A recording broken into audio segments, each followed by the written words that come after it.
ناظرین، ہم بات کر رہے تھے کہ پیاگے نے کس طرح سے بچوں کے ساتھ کنورسیشن کی۔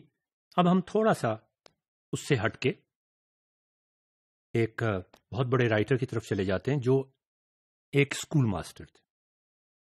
ان کی ایک منشی پریم چند، بہت بڑے ہیومنسٹ رائٹر، مشہور ہیں اپنی رائٹنگز کی وجہ سے، اپنی شارٹ سٹوریز کی وجہ سے، اپنے ناولز کی وجہ سے، لیکن وہ تھا اسکول ٹیچر۔ ان کا ایک بہت مزیدار افسانہ آپ ضرور پڑھیے گا، بڑے بھائی صاحب۔ میں تھوڑا سا آپ کو پڑھ کے سنا دیتا ہوں۔ اس میں جو انہوں نے نقشہ کھینچا ہے پڑھنے پڑھانے کے بارے میں، سمجھنے اور سمجھانے کے بارے میں، اس میں آپ کو کیا چیز نظر آتی ہے، کیا سبق نظر آتا ہے۔ میرے بڑے بھائی صاحب مجھ سے 5 سال بڑے تھے، لیکن صرف 3 درجے آگے تھے۔ اب یہ آگے اور پیچھے کا کیا مطلب ہے؟ انہوں نے بھی اس عمر میں پڑھنا شروع کیا تھا جب میں نے شروع کیا تھا، لیکن تعلیم جیسے اہم معاملے میں وہ جلد بازی سے کام لینا پسند نہ کرتے تھے۔ اس عمارت کی بنیاد خوب مضبوط ڈالنا چاہتے تھے۔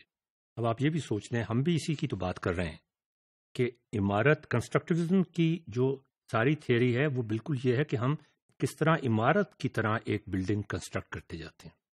اگر اس کی بنیادیں مضبوط نہیں ہوں گی تو عمارت نہیں بنے گی۔ وہی ٹرمینالوجی پریم چند آج سے 100 سال پہلے استعمال کر رہے ہیں۔ اس عمارت کی بنیاد خوب مضبوط ڈالنا چاہتے تھے۔ اس کو پتہ ہے کہ پڑھنے پڑھانے اور سمجھنے سمجھانے کا مطلب عمارت کنسٹرکٹ کرنا کا سے مثال بنتی ہے۔ اس نے یہ نہیں کہا کہ آپ کچھ گھول کے پلا دیں اس کو۔ یہاں سے آپ سوچ سکتے ہیں کہ ایک عام ٹیچر جس کا دماغ کھلا ہوا ہو، سوچ سمجھنے کی صلاحیت رکھتا ہو، وہ بھی کنسٹرکٹیوزم کو نہ جانتے ہوئے، نہ چاہتے ہوئے استعمال کر رہا ہوتا ہے۔ سچ اے سمپل تھیوری، آئنسٹائن نے کہا تھا کہ only a genius can think about it. میری عمر 9 سال تھی۔ اس عمارت کی بنیاد خوب مضبوط ڈالنا چاہتے تھے۔ سال کا کام 2 سال میں کرتے تھے۔ اب یہاں پہ تھوڑا سا طنز بھی شاید آ جائے تاکہ عمارت پختہ ہو جائے۔ اب یہاں پہ طنز ختم ہو جاتا ہے، پھر لگتا ہے کہ یہ سیریس بات کریں۔ پختہ عمارت، پختہ بنیاد، جس کے اوپر انہوں نے ایک اور منزل تعمیر کرنی ہے، دیواریں کھڑی کرنی۔ میں چھوٹا تھا اور وہ بڑے تھے۔ میری عمر 9 سال تھی، وہ 14 سال کے تھے۔ عمر سے ایک خاص تعلق نہیں ہوتا ناظرین۔ انہیں میری تنبیہ اور نگرانی کا پیدائشی حق تھا۔ تنبیہ اور نگرانی، یہ 2 الفاظ ہیں، تنبیہ اور نگرانی، جو ہم پازیٹیولی استعمال کرتے ہیں ایجوکیشن کے اندر۔ بچوں یہ مت کرو، بچوں میں تمہاری نگرانی کر رہا ہوں کہ تم صحیح کام کر رہے ہو کہ نہیں۔ ہم ایک سانچے میں ان کو بند کرنے کی کوشش کرتے ہیں، ان کو تنبیہ کرتے ہیں، ان کی نگرانی کرتے ہیں۔ یہ نیگیٹو ورڈز ہونے چاہیے ہماری ڈکشنری کے اندر۔ میری سعادت منڈی اسی میں تھی کہ میں ان کے حکم کو قانون سمجھوں۔ اب یہاں پر وہ جس طریقے سے کہہ رہا ہے کہ ایسا کبھی نہیں ہونا چاہیے۔ کلاس روم کے اندر جیسے پہلے پیاگے نے یہ کہا کہ آرتھوڈاکسی نہیں ہونی چاہیے۔ صحیح اور غلط کا تصور استاد ایک ہائر پیڈسٹل پہ بیٹھ کے فیصلے نہ کرے، بچوں کو خود فیصلے کرنے دے، خود ڈسکور کرنے دے۔ سعادت مندی اسی میں تھی کہ اس کے حکم کو قانون سمجھو۔ ایسا وہ کہنا یہ چاہ رہے ہیں کہ ایسا ہونا نہیں چاہیے تھا۔ وہ بڑے محنتی واقع ہوئے تھے۔ اب محنت کا کیا مطلب ہے یہاں پہ؟ ہم لوگ محنت کرتے ہیں، ہم ایکسپیکٹ کرتے ہیں کہ ہمارے بچے بھی محنت کریں گے، لیکن محنت کا مطلب کیا ہے؟ سمجھنے کا مطلب کیا ہے؟ وہ جو بنیاد ہے اس کو پکا کرنے کا مطلب کیا ہے؟ سمجھنے کی جو بنیاد ہے۔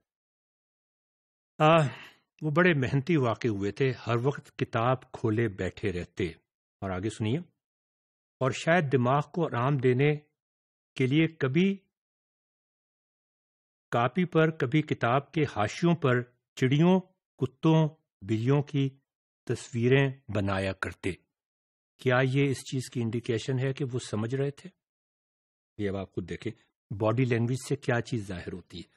جو بچے کلاس روم میں یہ کام کر رہے ہوتے ہیں، یہ تو خیر اکیلے بیٹھ کے کرتے تھے، جو بچے کلاس روم میں بلیوں کی اور چوہوں کی تصویریں بناتے ہیں اور آپ ان کو تنبیہ کرتے ہیں اور ان کی نگرانی کرتے ہیں کہ وہ یہ تصویریں نہ بنائیں، یہ ریفلیکشن آپ کے اوپر ہے، بچوں کا کوئی قصور نہیں ہے اس میں۔ آگے چلیں۔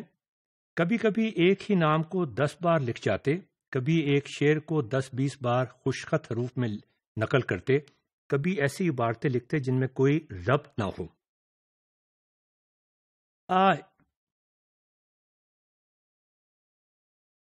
بھائی رادھے شیام، اچھا یہ تو وہ بتا رہا ہے کہ وہ کیا کیا باتیں لکھ دیا کرتے تھے حاشیے کے اوپر۔ اس کے بعد ایک انسان کا چہرہ تھا، میں نے ہر چند کوشش کی کہ اس عمارت میں کوئی معنی نکالوں جو وہ لکھ دیا کرتے تھے، بے معنی سے الفاظ معنی نکالوں، لیکن ناکام رہا، اور ان سے پوچھنے کی ہمت نہ پڑی کہ یہ سارا کچھ آپ نے کیا لکھا ہوا ہے۔ یہ گھنٹوں بیٹھ کر جو آپ لگتا ہے کہ آپ پڑھ رہے ہیں، آپ اپنے آپ کو جو دھوکہ دے رہے ہوتے ہیں۔ وہ 9ویں جماعت میں تھے، میں 5ویں جماعت میں تھا۔